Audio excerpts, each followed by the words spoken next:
I am Noelle Summit, or known as Noelle the Marionette, and you are watching the Fans View Podcast.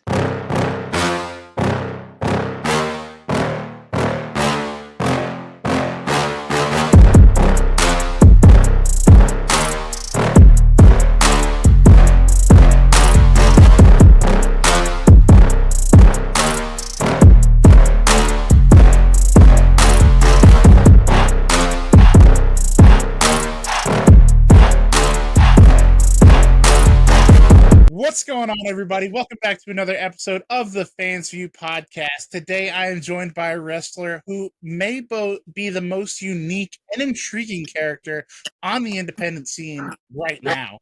It's the Marionette herself, Noelle Summit. Excited to have you on here, Noelle. From Rocky Mountain Pro to Midwest Championships to OVW. I mean, you've done a little bit of everything so far. How are you doing tonight? I'm doing pretty well tonight. I'm happy to be here. I'm maskless. This is only the girl behind the mask, but I've been looking forward to doing this interview for a little bit. We're so excited to have you today. And I'm glad you said that. We're going to get behind the mask tonight and really get to know the person behind the Marionette. Yes. You started training pretty young at Rocky Mountain Pro.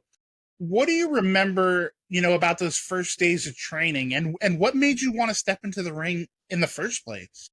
So when I was 8 years old, and I tell this story, it's the same story each time, obviously. When I was 8 years old, my brother got a PlayStation 2 for Christmas, and with that PlayStation 2, my grandma bought him a bunch of video games, you know how grandmas do. And one of those video games happened to be SmackDown vs. Raw 2009.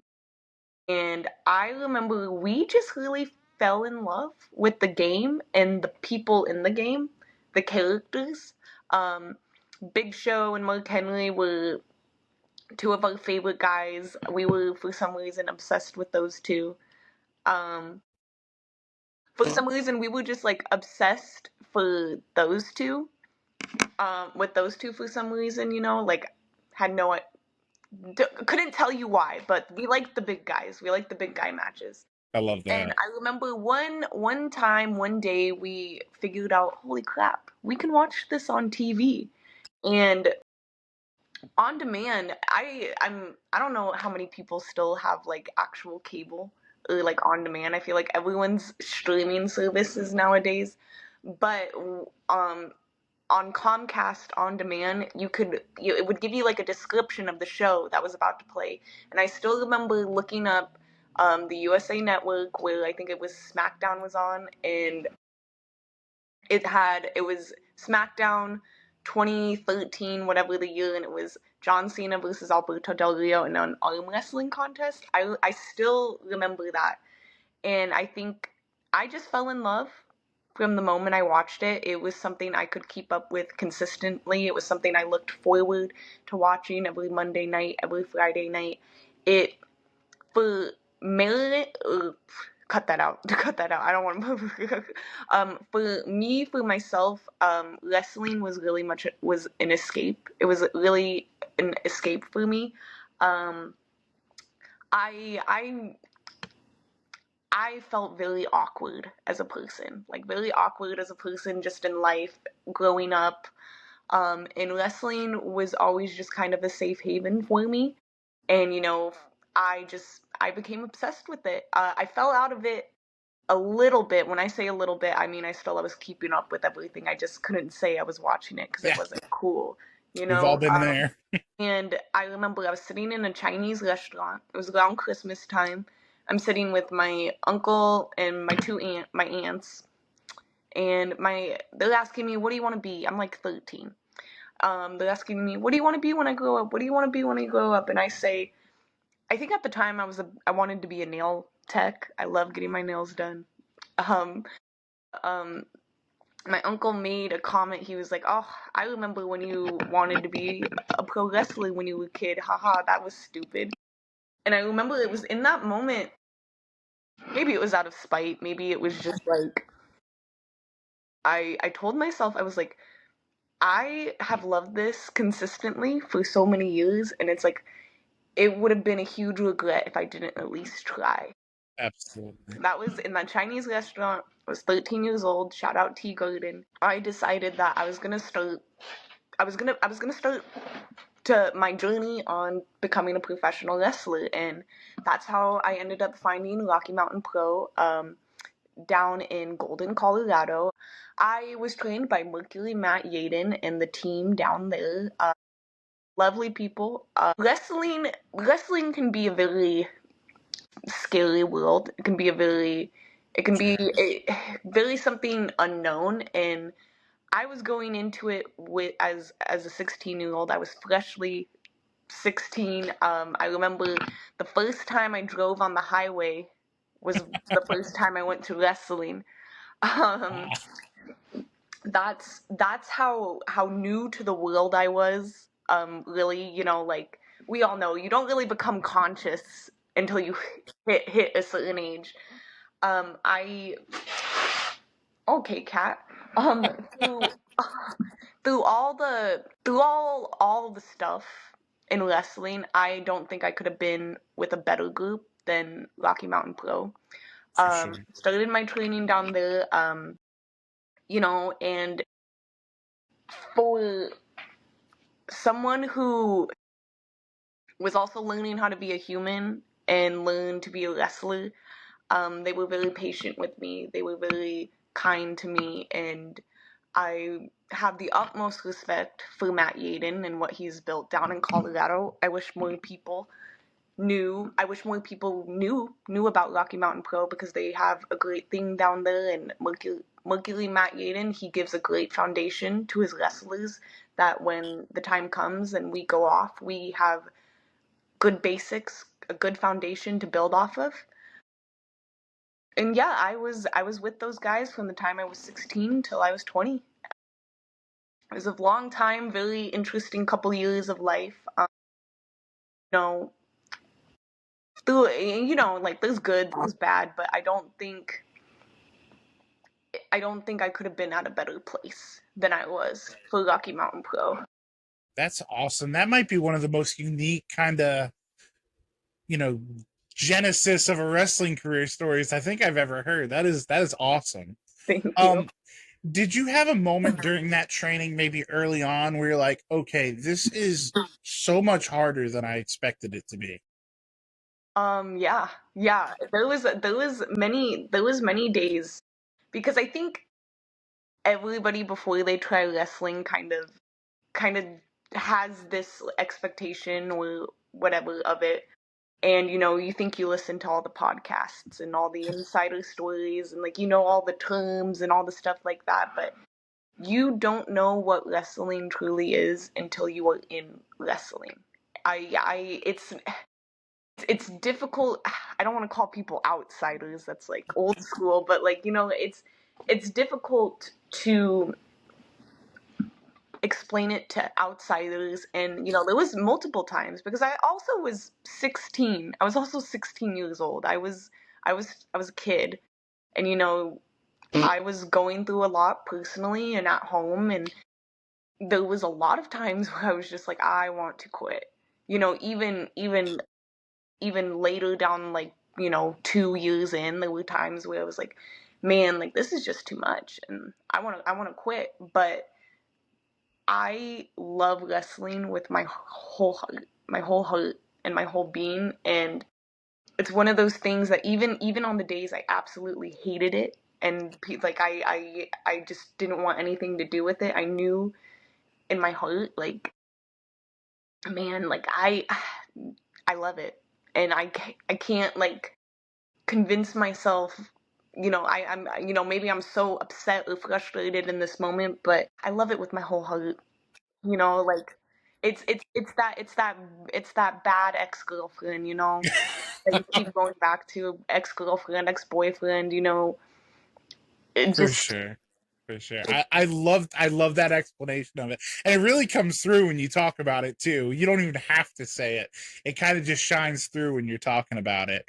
thank you. I'm so glad that you didn't give up, and I know I speak for a lot of people, because man, your character, I said it in the opening, you might have the most unique persona on the independent circuit, that being, the Marionette. Can you walk us through kind of the beginnings of that idea, just how that came about?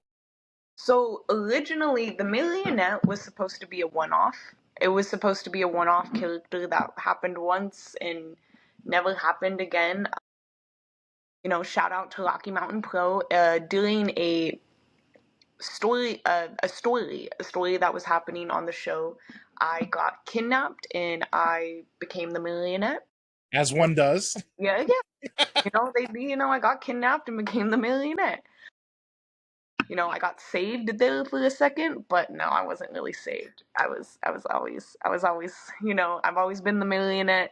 I've always been Noelle.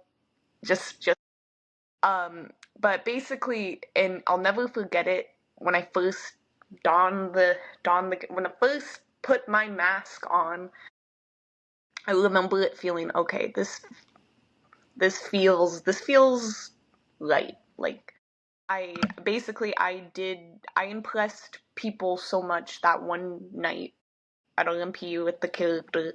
They wanted me to keep doing it, and from that day forward, it didn't just become just a story piece. She became who we know who she became me. Yeah. I'm the Marionette. You know what I'm saying? Yes. It's in throughout the years, she has evolved. She's become for the people. Noelle is for the people. I always say that. Noelle is for the people. If I didn't get that like I said, if I didn't get that opportunity at Rocky Mountain Pro to do that, don't think I would have I don't think I would have had the amount of success that I have. The Being the Marionette, I feel most comfortable. Yes. It feels most comfortable when I don the mask and I have the face paint on. I don't feel out of place. I don't feel awkward. For So sure. For the sure. character is much more who I really am than what I was doing previously. I love that. And I want to follow up on that because one of the questions I wanted to ask you, obviously, if we break it down to its core, being a marionette puppet on paper looks kind of silly. And pro wrestling can be silly, and that's fine. Yeah. But if you don't buy in, if you're not the marionette, it is silly. You make it such that it's not. You make it believable, to an extent. Was there a point for you when you really embraced that character and you thought to yourself, like, yeah, this is me, rather than this is the gimmick I was given? You know, I think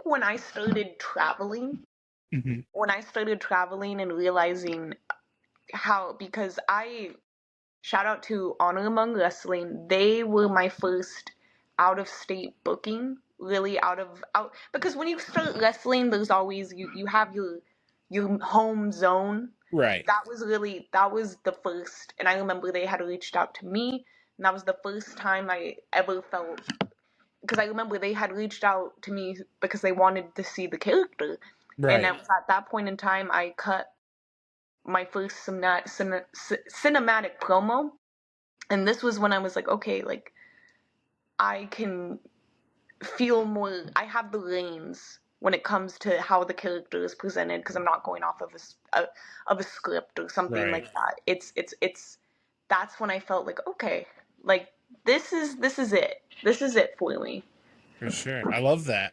Another thing about that gimmick and that character is you use body language in such a specific way. It's almost like you're moving exactly like a puppet. How much work, aside from the wrestling, the bumps and the match itself, how much work do you put into kind of like studying movement and entrances and working on, your in-ring mannerisms? That's got to be just a world all its own. Yeah. It's taking things outside of wrestling and applying them within the wrestling ring. Um, it's watching how puppets move. It's watching people pull puppets on a string, and it's really exploring, like, kind of how your own body moves. Like, Sure. I figured out, like, I can twitch. I can twitch. It's I wish I could say that, but a lot of it I just started to do. Right. You know what I'm saying? And it's like, I go and I watch things, but with like the twitching and the walk, Just kind of feel it. I just kind of feel it when it comes to that. You know what I'm saying? Like, Yeah, for sure. For sure. So that attention to detail that you have, like you said, kind of paying attention to mannerisms and things like that. I know that attention to detail kind of it connects to another side of you. I know you actually design and sell your own masks. Uh, yes. has being an artist, has it influenced how you approach wrestling? You know, maybe as far as the presentation and the character? Yeah. I've always been artistic. I have always loved to paint, to draw, doodle, stuff like that. The masks are kind of that my own way to kind of share that side with my fans. No mask is ever the same. Each mask is unique to you. So you have an original Noelle Summit mask. It's a piece of my heart to the fans because I appreciate them so much for supporting me. Because people forget wrestling is an art form. I think I do think nowadays it's always been a sport. Like, I'm not gonna say wrestling isn't physical, but Absolutely.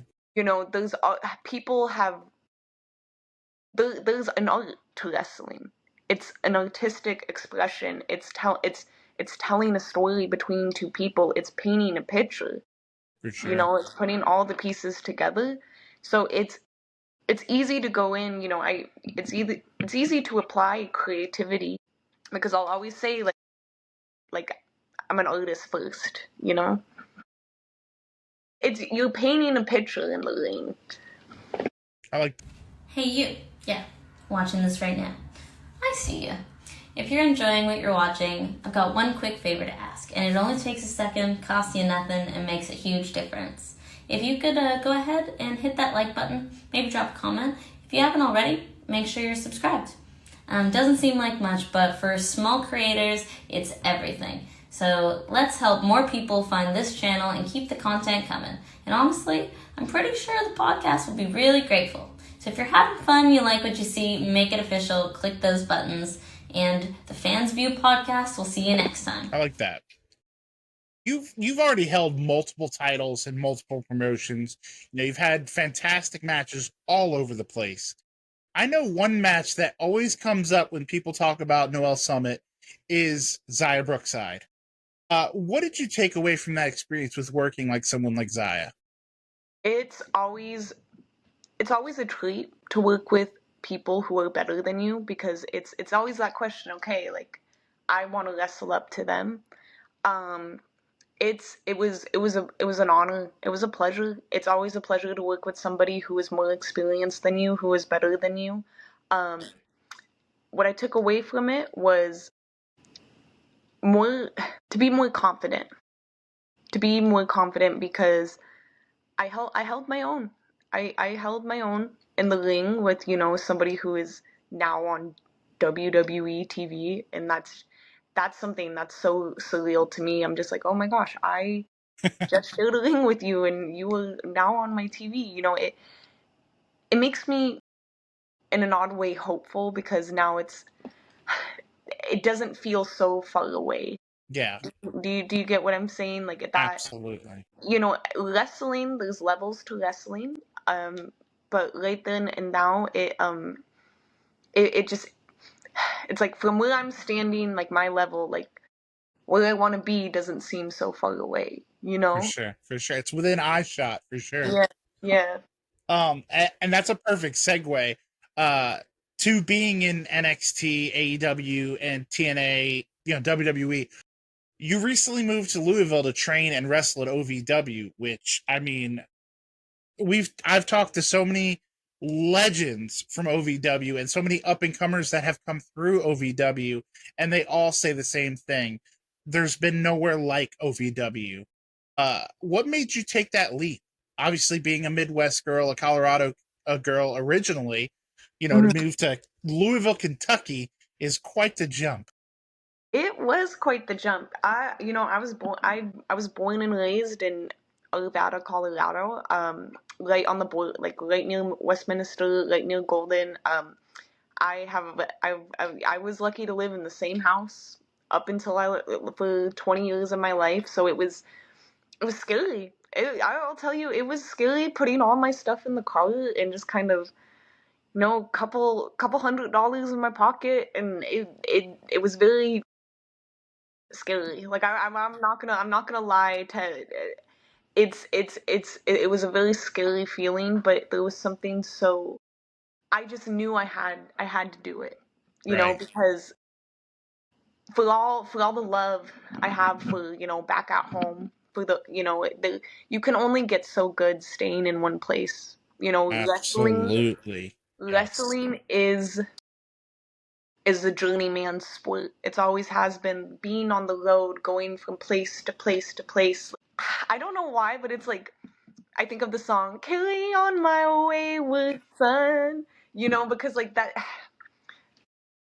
You're a traveler. We're gypsies. We're carnival folk. Like you have to stay in one place. Like I knew I was on. I knew I had hit a ceiling. I had did everything I wanted to do in Colorado. I worked for Lucha Libre and Laughs. I was the Lockettes champion. I'm the youngest Lockettes champion at Rocky Mountain Pro ever.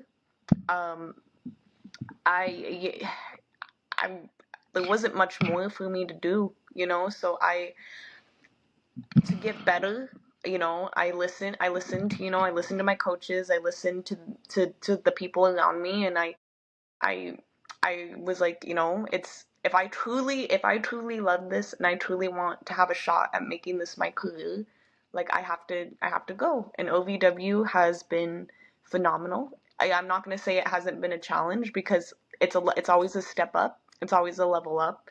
And if iron sharpens iron, and if you're not surrounding yourself with people who are as good or if not better than you, you're not growing. So I feel like I've been finding my footing here. Like I think, I overall am very happy to be in Kentucky and in Louisville, and I've met a lot of amazing people. I cannot speak more highly of the OVW women's locker room, just because for as competitive as it is sometimes, I think the mutual respect we have for one another is just something I haven't really experienced before in Right. a locker room. It's very refreshing, and it's very nice to see.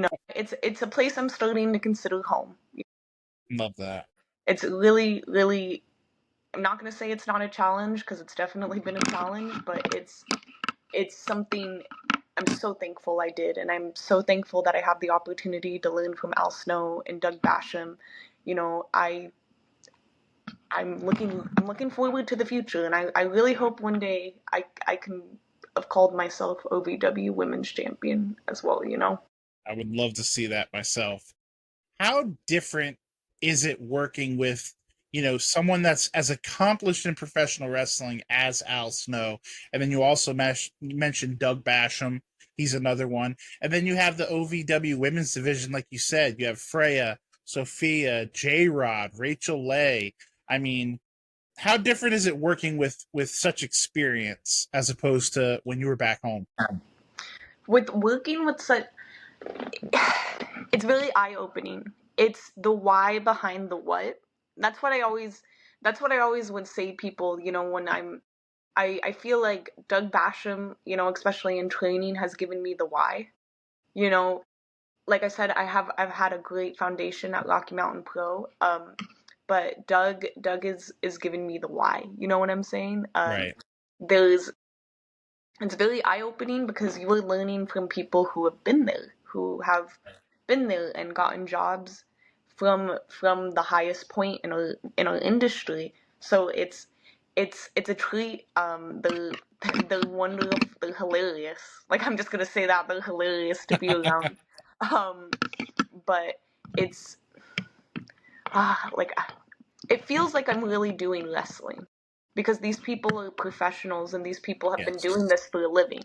Right. That's really the big difference of the matter is, these people have been doing this for a living, and they know what it takes to make this your living. So, it's it. I'm trying. Real talk. I'm trying to say this without absolutely shitting on RMP because like I spent the last time like, but to tell you the truth, it's just it feels like people are really doing wrestling. Yes, I They're understand. they're serious about wrestling, and it's not just like a hobby, and it's Right. not just like, It's oh, profession now, yeah. it's a profession. This is a little more serious. Outside of wrestling, you've talked about in the past, being shy and very reserved growing up. Has wrestling kind of helped you to grow out of that and maybe come out of your shell a little bit and gain confidence just in everyday life? Yeah, I mean, I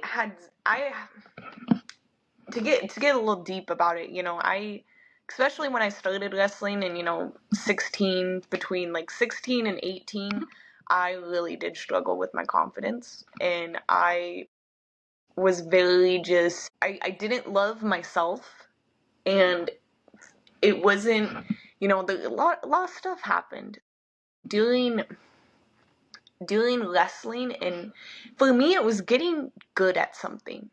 Because when I was younger, I didn't really play sports. I didn't really do anything that athletic. Whether it was getting strong from lifting the weights, or it was seeing myself in the ring and being like, that didn't look half bad. Like this, it was a confidence boost.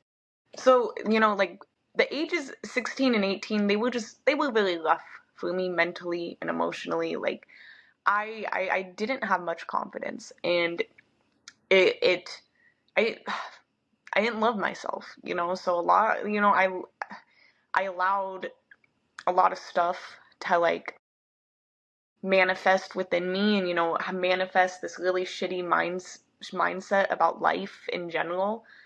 But through wrestling and getting really, because that was something my coach Mercury Matt Yaden would, he would say to me. He would be like, getting really good at something makes you feel good about yourself.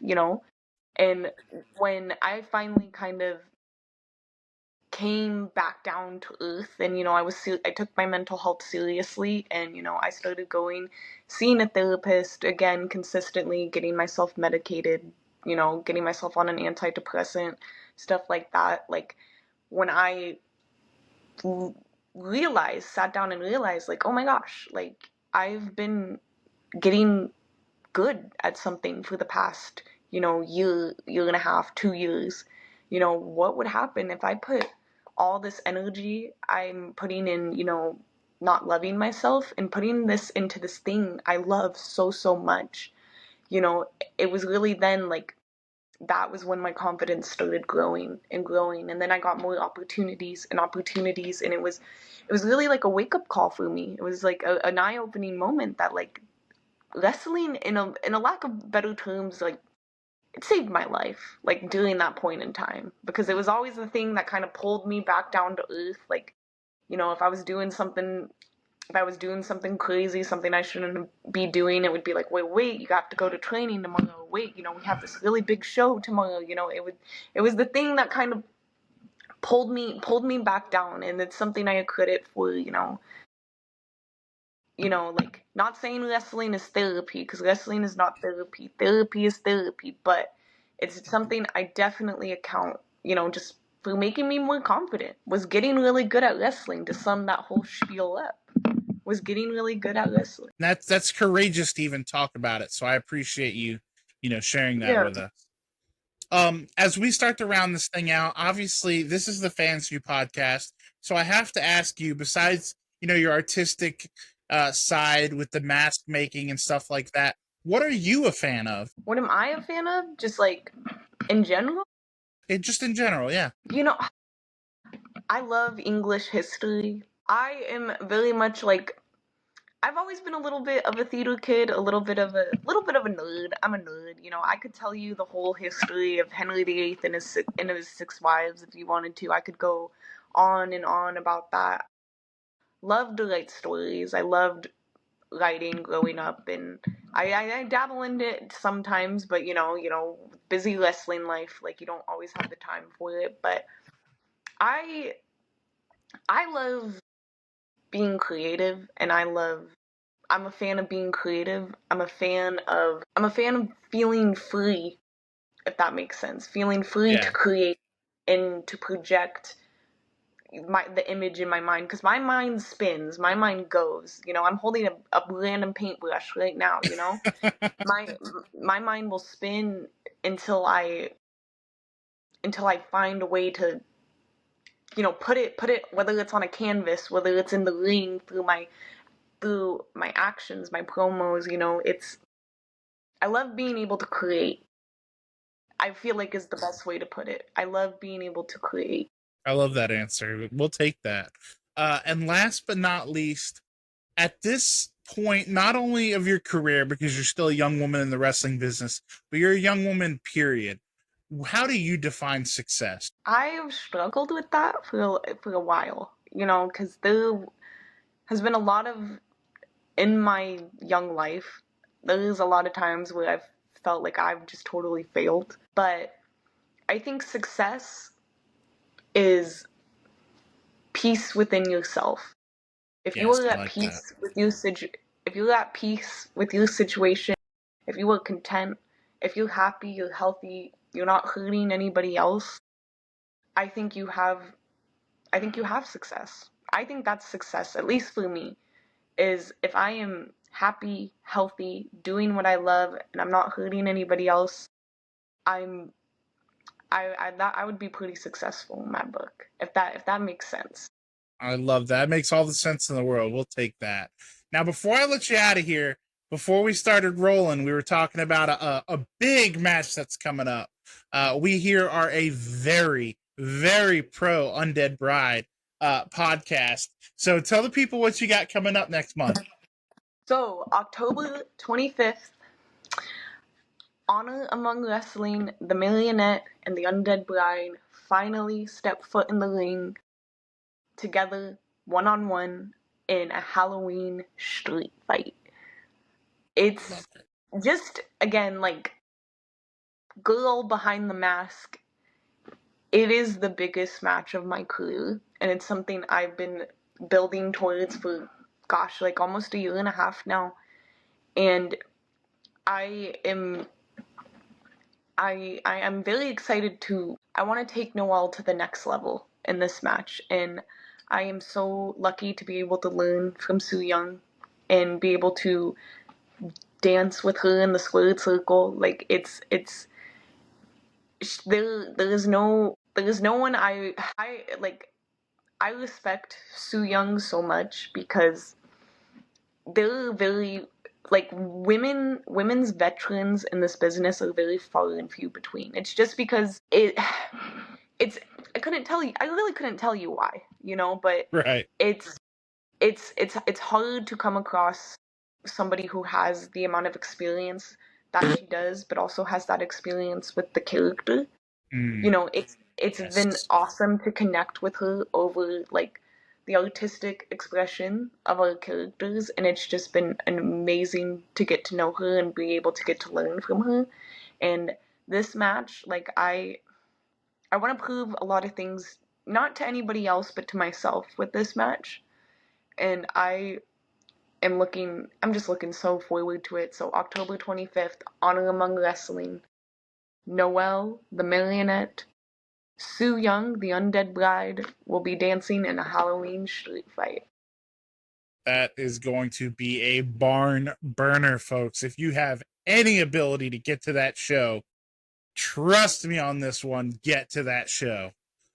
Noelle, this has been awesome. I want to thank you so much for sharing your time and your story with us today. I think fans are really going to connect with you in a way you can't even imagine. I'm just so excited. I want to have you on again for sure, so we could dig a little bit deeper into this. When you're done with Su Yung in October, we're definitely going to have you back on so you can tell us the tale of how you survived. Yes. Where can people reach out to you if you survive? I wasn't going to say it. I was thinking it, but you said it. Where can people find you online, if they want to find out where you're wrestling, things like that? I'm lucky enough, Instagram was good to me, that I am Noelle Summit on Instagram, Twitter, Blue Sky, Facebook. I am Noelle Summit on everything. If you search me up, you're gonna find me. Instagram, Facebook is the best way to get a hold of me if anybody is looking to contact me for new opportunities, or if you just want to say hi. Yeah. I love it. At Noelle Summit. I love it. Guys, make sure you go follow her on the socials, check out her matches, and grab one of those masks if you can get your hands on one, guys. No two are the same.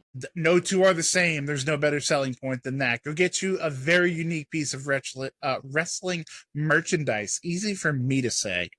But until next time, guys, Noelle, thank you so much. Guys, make sure you go follow and support her. We love her here at the Fans View. And most importantly, last but not least, don't forget to call your mom. If you haven't liked or subscribed, you're going to be joking me.